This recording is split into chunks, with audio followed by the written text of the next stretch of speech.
День добрый, панове! Вёска Ваўкалаты, Докшинский район, Витебская область, Республика Беларусь. Вось кажуць, паважанае панства, што назова гэтай вёскі Ваўкалаты мае балцкія карані. І па-балцку Ваўкалата гэта значыцца, што балотістая мясцовасць. І тут, кажуць, калісьці, панове, былі такія балаты, такая дрыгва была, не прайсці, не праехаць. Каб сюды дабрацца, дык трэба было вось кладкі класці, ды гаці гаціць. Ну і хтосьці калісьці нагаціў тут гэтыя гаці, паклаў тут кладкі. І сёння мы, панове, па Ваўкалатах можам прайсці, нават не замачыўшы сваіх калош. Ну дык што, пойдзем глядзець, што тут цікавага. За мной.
Ну, гісторыі, панове, пра ўзнікнення вёскі тут вельмі шмат, што хопіць на 10 вёсак яшчэ. Вось расказалі ж такую легенду, што тут стаяла хатка, значыць, на балотах, і ў ёй жылі, у этой хатцы жылі две сястры. Ну, якраз у зімні час недзе да іх нехта ў дзверы пачаў так грукацца. А была Піліпаўка якраз, ну, ваўкі, калі, значыцца, веселі ваўчыны. Дык яны падумалі, што гэта ваўкі, дык кажуць, не адчыняй, не адчыняй, гэта воўк калоціць. Ну, а гэта жаніхі былі, дык яны пашлі расказалі па ўсім воўк калоціць гэтую гісторыю. Так гэта месца і пачалі зваць Ваўкалаты. Воўкі калоцяць. А яшчэ, панове, кажуць, што раней гэтую вёску звалі не Ваўкалаты, а Ваўкалапа. Кажуць, што калісь тут вельмі шмат ваўкоў на балоце гэтым вадзілася. Ну і быў тут адзін паляўнічы такі, якога звалі Воўчая Лапа, Ваўка Лапа. Ну і ён, кажуць, на ваўкоў хадзіў без стрэльбы, без нічога, так лавіў іх. І скуры людзям раздаваў. І ўсе людзі хадзілі ў гэтых воўчых скурах такіх. Ну, зімку ж холадна, воўчая скура цёпла, добра. А месца, дзе ён жыў і дзе з'явілася пазней вёсачка, пачалі называць Ваўкалапа. Ну, а пазней Ваўкалаты. Ну, панове, колькі людзей, столькі думак, столькі гісторый розных, ну, народ жа у нас творчы. Ну, і вось не магу яшчэ адну вось такую людскую думку не расказаць пра паходжанне гэтай вёскі. Калісьці вось тут на гэтым грудзе сярод балот жылі людзі, якія цэлаю вёскаю маглі перакідацца ў ваўкалакаў. Перакінуцца, кажуць, у ваўкалакаў і носяцца тут па ўсяму наваколлю ўсю ноч. Ну, а суседзі ж бачылі ўсё гэта, ведалі, хто гэта такія. Таму гэтую вёску іхнюю, іх усіх так і называлі Ваўкалакі. Ну, а пазней уже пачалі зваць вёску Ваўкалаты. Ну, і вось паслухайце, што пра Ваўкалака кажа міфалагічная даведка. Міфалагічная даведка. Ваўкалак – персанаж славянскай міфалогіі. Пярэварацень – чалавек, які мог набыць аблічча воўка. Паводле паданняў, ваўкалакі дзяліліся на дзве групы. Да адной групы адносіліся ваўкалакі, у якіх людзей ператваралі чараўнікі. Такія ваўкалакі людзям не шкодзілі. Да другой групы адносілі ваўкалак, у якіх ператвараліся самі чараўнікі. І вось вобраз ваўкалака звязаны з абрадамі перапранання людзей у скуры жывёл, якім пакланяліся. Пра гэта таксама сведчыць уяўленне, што людзі ператвараліся ў ваўкалакаў толькі на пэўны час, а потым зноў набывалі чалавечае аблічча. І вось у слове, панове, пра паход Ігаравы гаворыцца, што полацкі князь Усяслаў Чарадзей ноччу ваўком рыскае. Кажуць, што наш Усяслаў Чарадзей мог ператварацца ў ваўкалака. І, кажуць, ператворыцца ў ваўкалака, аббяжыць усё полацкае княства, паглядзіце ўсё добра там, і раніцай зноў у чалавека перавернецца. Ну і вось кажуць, што чараўнікі, вось як рабілі яны. Яны заходзілі ў нейкае такое месца воўчае, каб ніхто не угледзеў з людзей. Застрыкалі нажы, значыцца, лязом уверх, вось у зямлю, а ці ў купіны на балоце. і праз гэты нажы, сказаўшы нейкія чароўныя словы, куляліся і ўжо ваўкалакам беглі па лесе. А пасля прыбягалі назад і зноў куляліся праз гэтыя нажы і ўжо чалавекам станавіліся. Але калі вось хто угледзець людзей, падцікуе гэтую справу, ды адзін з нажоў гэтых схавае возьме ці памяняе месцамі, то той уже тады так ваўкалакам усё жыццё сваё і прабегае. Але, панове, былі такія выпадкі, калі чараўнік перакідаў чалавека ў ваўкалака, і той бегаў ваўкалакам па лесе да таго часу, пакуль гэта чараўніцтва не сканчалася. І вось расказваць, паважанае панства, што тут недалёка жыў адзін такі чалавек. О, і ён бегаў ваўкалакам так. І вось калі ён стаў ужо пазней чалавекам, дык ён шмат чаго вось людзям расказаў пра гэтае сваё жыццё ваўкалачае. Але ён, паважаны, даўно памёр.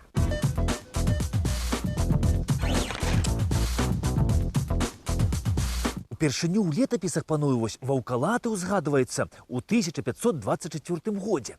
І была гэта ўласнасць гэтай удавы Мікалая Радзівіла Альжбеты Богдановны з роду Саковіч. Дык вось кажуць, што гэта Альжбета Богдановна яшчэ застала таго дзядзьку, што быў ваўкалакам. І магчыма нават, што ён ёй вось недзе ўзімку, там седзячы ля печы ў хаце, і расказваў пра сваё воўчае жыццё. Праўда гэта, панове, ці не, Бог яго ведае. Людзі вось мне расказваць, а я расказваю вам. Ну, а яшчэ вось людзі, панове, кажуць, што пасля смерці вось Альжбеты Богдановны гэтай ваўкалаты сталі уласнасцю яе дачкі, ну, якая была замужам за Юрыем Алелькавічем Слуцкім. Ну, а пасля ўжо іх тут уладарылі іхнія дзеці, Юрась і Соф'я Слуцкія. Ну, тут пазнейшы уладары Юрый Хаткевіч, тут гаспадары хорошыя, такія нядрэнныя былі. Ну, а вось у 17 стагоддзі, панове, ваўкалаты, гэта ўжо было мястэчка Ашмянска павета. І мястэчка гэта было уласнасцю шляхцічаў Долмат і Сайкоўскіх, гербу Прус.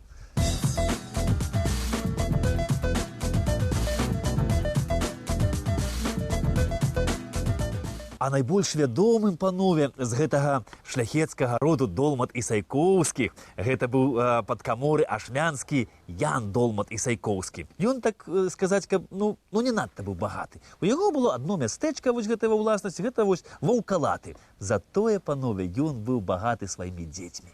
У яго было 2 дачкі і аж 6 сыноў. Это, панове, шчасце.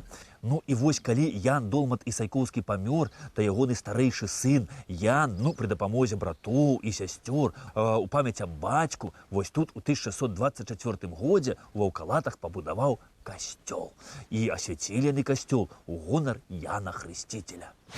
Але той касцёл, панове, які пабудавалі Долмат і Сайкоўскія, ён вось не захаваўся.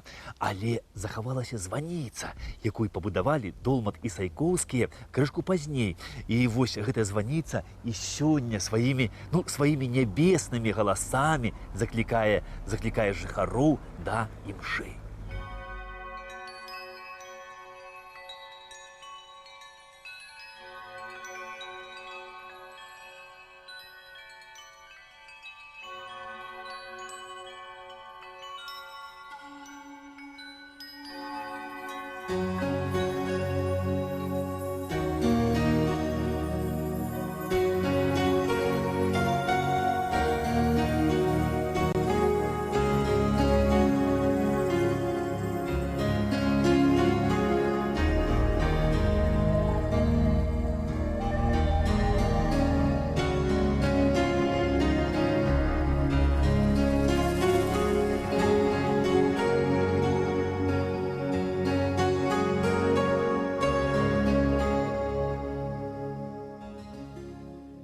Але білі ў званы тут, панове, на званіцы, не толькі заклікаючы на імшу. Тут білі ў званы патрыёты бацькаўшчыны, склікаючы на сход, калі пачалося паўстанне Тадзеуша Касцюшкі. Тут білі ў званы, і калі паўстала шляхта ў 1831 годзе. Білі ў званы на гэтай званіцы, і калі нашыя хлопцы са зброяй у руках ішлі ў атрады Кастуся Каліноўскага змагацца за нашу і вашу свабоду.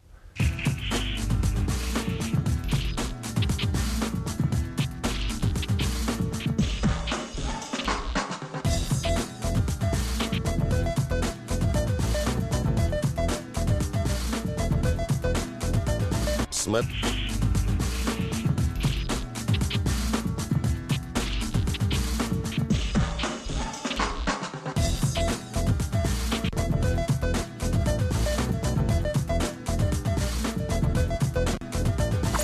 Калі пачалося паўстанне Кастуся Каліноўскага, то вось тут, у Аўкалатах, у касцёле, ксяндзом служыў Антон Глаўдзіцкі. І вось падчас паўстання Антон Глаўдзіцкі разам з іншымі прыхажанамі пайшоў у адзін з паўстанцкіх атрадаў, які дзейнічаў вось тут, у Докшыцкім раёне. А кіраваў тым атрадам паўстанцкім знакаміты скульптар Генрых Михайлович Дмахоўскі.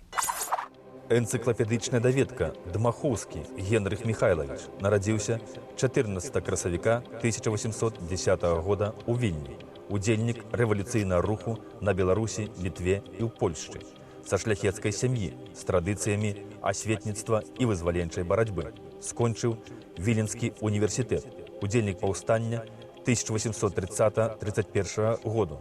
Пасля разгрому паўстання эмігрыраваў у Францыю, дзе рыхтаваў новае паўстанне. З 1834 года у Галіцыі за рэвалюцыйную дзейнасць асуджаны аўстрыйскімі ўладамі на 7 гадоў турмы. З 1841 па 1851 год вучыўся і працаваў у Парыжы. З 1861 года на радзіме стварыў у Вільні бюсты Уладзіслава Сыракомлі, статую святого Уладзіслава, бюст гісторыка Балінска, а таксама помнік Барбары Радзівіл. Удзельнічаў у падрыхтоўцы паўстання 1863 году. Паўстанскі камісар Дзесненскага павета, узначальваў асобны атрад, загінуў у баі 14 мая 1863 года пад вёскай Парэчча Докшыцкага раёна. Паўстанцы Кастуся Каліноўскага адзін да аднаго звярталіся такімі словамі: «Каго любіш, Беларусь», то ўзаемна быў адказ. І вось Беларусі пасля гэтага паўстання прыйшлося вельмі цяжка, таму што лепшых сыноў і дачок Беларусі за ўдзел у паўстанні аддалі пад смяротнае пакаранне, высылалі на катаргу ў Сібір, аддавалі ў арыштанцкія роты, а сялян за падтрымку паўстанцаў цэлымі вёскамі бралі і высылалі ў Томскую губернію. А беларускую мову пасля паўстання і наогул забаранілі, таму што царскія чыноўнікі палічылі нашу мову прадуктам паланізацыі.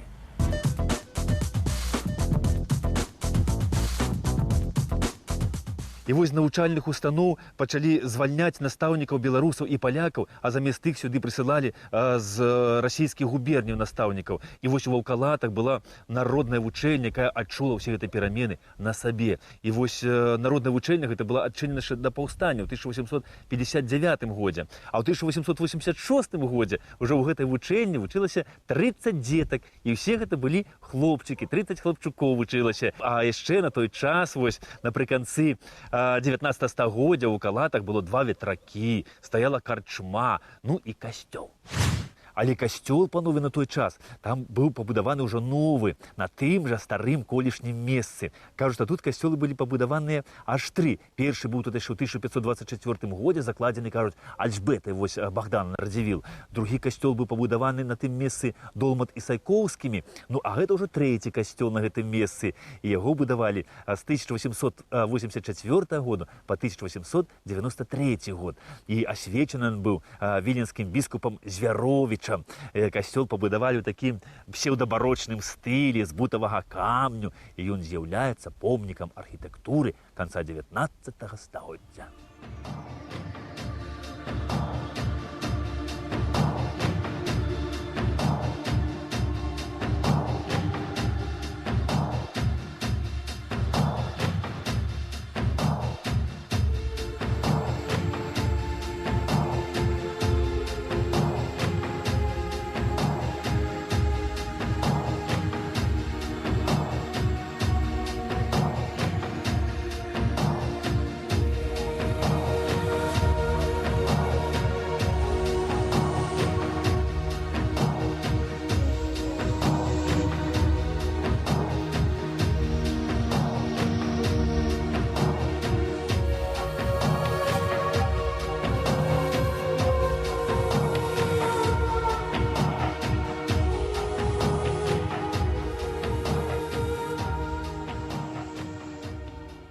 Гэты касцёл, панове, ніколі не зачыняўся.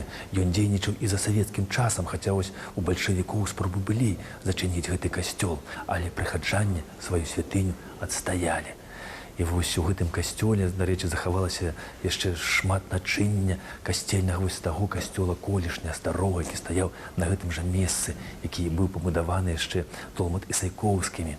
Дарэчы, тут захаваўся яшчэ арган старажытны, які іграе сёння, так як і колісь. Сюды ўжо больш за 100 гадоў прыходзяць людзі, каб звярнуцца з удзячнасцю і з просьбаю да Спасителя і не злічыць, колькі такіх малітваў узнялося з гэтага касцёла. Як жаданы Христос нам на свет приходить, нашу сяне ясный на землю сходит. Тишатся все анёлы, до небес и спел веселый, Глория, Глория, Глория, in excelsis Deo. Пастушкам анёлы обвестили шутку, в Вифлееме жите достает тихутко. Народился там Спаситель, вся свету откупитель. Глория, Глория, Глория, in excelsis Deo. На пачатку 20-го стагоддзя, панове, вось тут у Ваўкалатах у касцёле служыў ксёндз, пра якога нават друкавалі у нашай Ніве. Адзін з жыхароў мясцовы з Ваўкалат даслаў туды ліст. І гэты жыхар, панове, магчыма, нават жыў вось у гэтай хаце. Хто яго ведае, хто такі быў? Ну і, значыцца, у гэтым лісце ён напісаў, што парафіяне незлічона радыя у тым, што да нас прыслалі ксяндза, які гаворыць па-нашаму. І гэты ксёндз Габшевіч пры сустрэчы з парафіянамі вось на вуліцы інакш не размаўляе, як толькі па-беларуску. А надрукаваны гэты ліст быў, панове, у нашай Ніве ў 1911 годзе.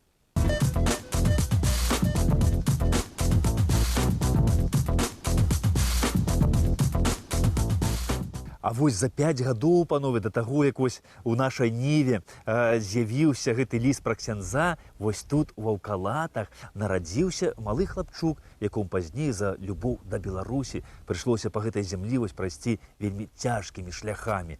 Ну, а тады ў 1906 годзе, калі ён нарадзіўся, то бацькі з замілаваннем глядзелі на гэта дзіцятка і ласкава яго называлі Паўлік. Ну, а калі ён вырас, то ўжо яго звалі Павел Іосіфавіч Каруза. Энцыклапедычная даведка. Каруза Павел Іосіфавіч нарадзіўся 25 лютага 1906 года у мястэчку Ваўкалаты. Беларускі грамадска-палітычны дзяяч, этна-музыказнаўца, кампазітар. Скончыў Віленскую кансерваторыю. З 1925 года удзельнічаў у беларускім грамадска-палітычным і культурніцкім жыцці Заходняй Беларусі.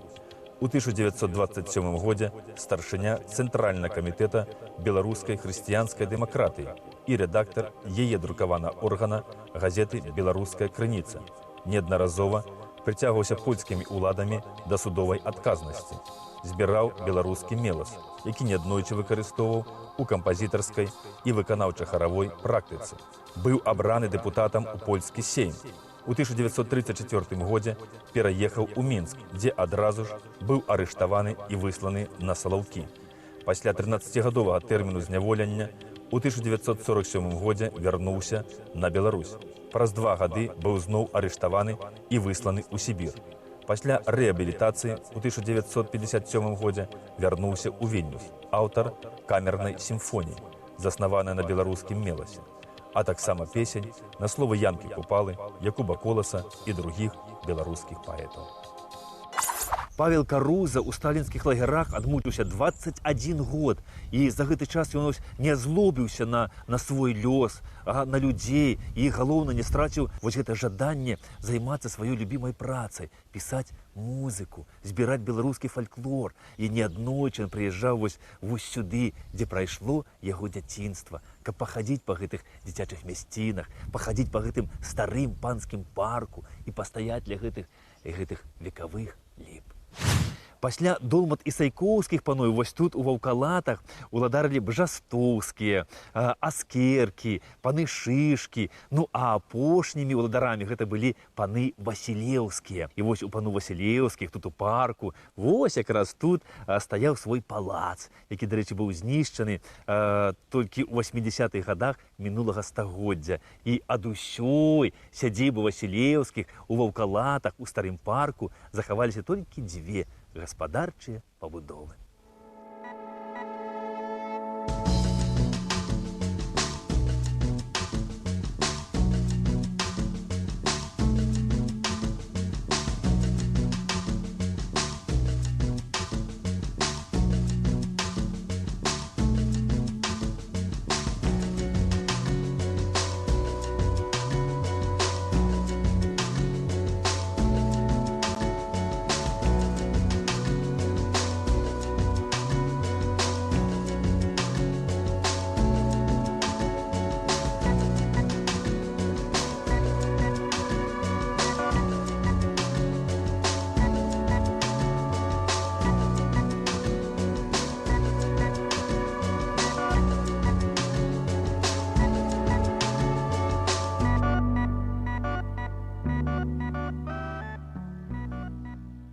На вясковых могілках у Ваўкалатах, панове, захавалася вось гэтая каплічка старая, якая занесена ў спіс помнікаў архітэктуры пачатку 20-го стагоддзя.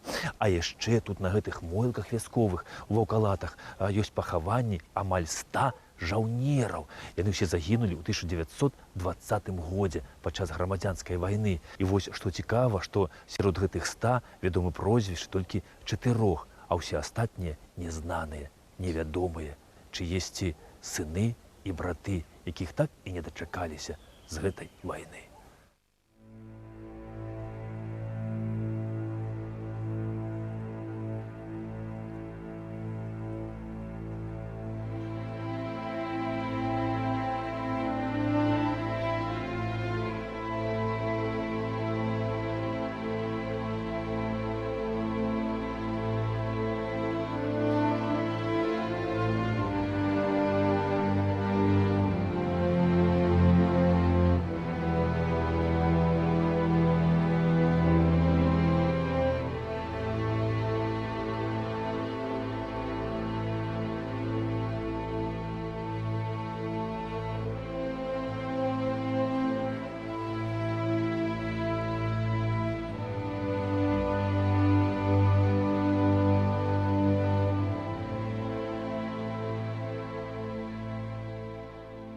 У Ваўкалатах, панове, захаваліся глінабітныя хаткі. Уяўляеце, глінабітныя хаткі – гэта вялікая рэдкасць для Беларусі. У нас на Беларусі яны амаль нідзе не сустракаюцца, ну, акрамя ўсходняга Палесся. А вось тут, на Пазёры, гэта вялікая рэдкасць. Ну, але не трэба забываць, што Ваўкалаты калісьці гэта было мястэчка. Ну, а ў мястэчку жылі розныя майстры. І тое, што яны былі вялікія, за іх гаворыць іхняя праца. Вось гэтыя глінабітныя хаткі, якія з тых часоў амаль не змяніліся. І вось тут, напрыклад, была карчма. І ў гэтай карчме хлопцы на святы, ну, выпівалі па чарцы, ну, а яшчэ тут ігралі мясцовыя музыкі, а таксама спяваліся добрыя беларускія песні.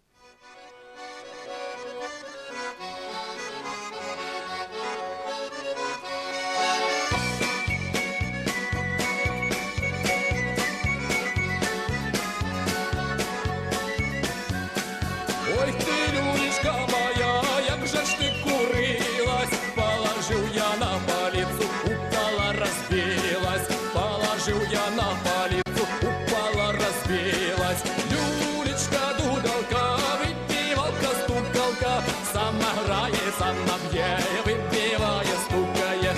Люлечка, дудалка, выпивалка,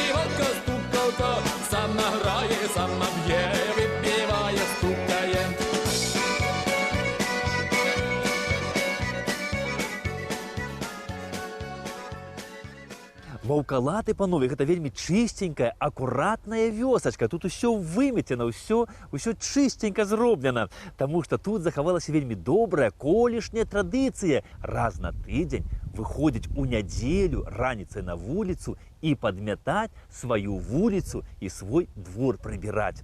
Таму што у нядзелю вось людзі і свае, і з іншых вёсак ішлі да касцёлу, і каб было не сорамна за сваю вуліцу і за свой двор. І вось гэта традыцыя, як завялась калісьці пры панах, так яна тут існуе і па сённяшні дзень. І вось было б добра, каб і ў іншых нашых вёсках быў такі добры звычай.